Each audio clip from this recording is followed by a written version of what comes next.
Le 2 décembre 2015, dans les locaux de Mines ParisTech en pleine COP21, s'est tenu le séminaire Intercarno Indeco sur les indicateurs environnementaux.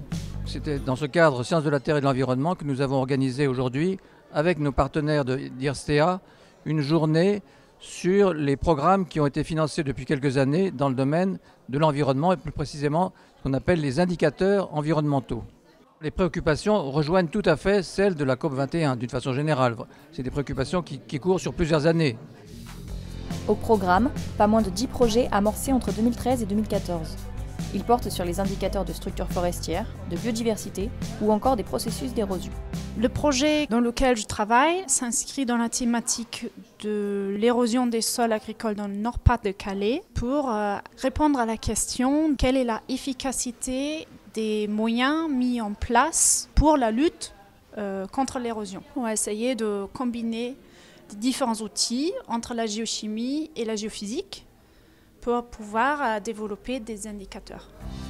Une autre préoccupation touche directement à l'actualité de la COP21, les seuils de durabilité de la planète.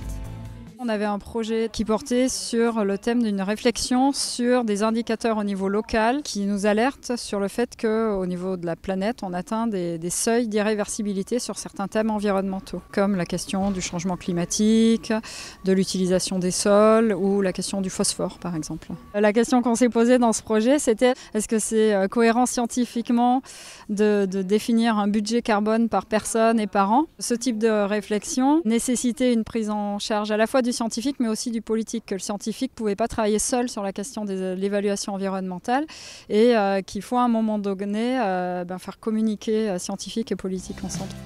Un rassemblement comme celui-ci facilite l'échange et la rencontre des chercheurs et peut engendrer de nouvelles collaborations intercommunautaires.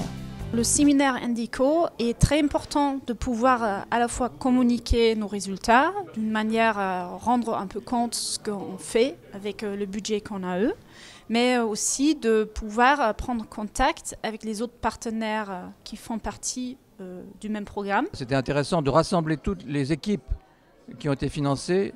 Les gens se rencontrent, ils discutent et nous aussi on voit un peu tout ce qui s'est passé.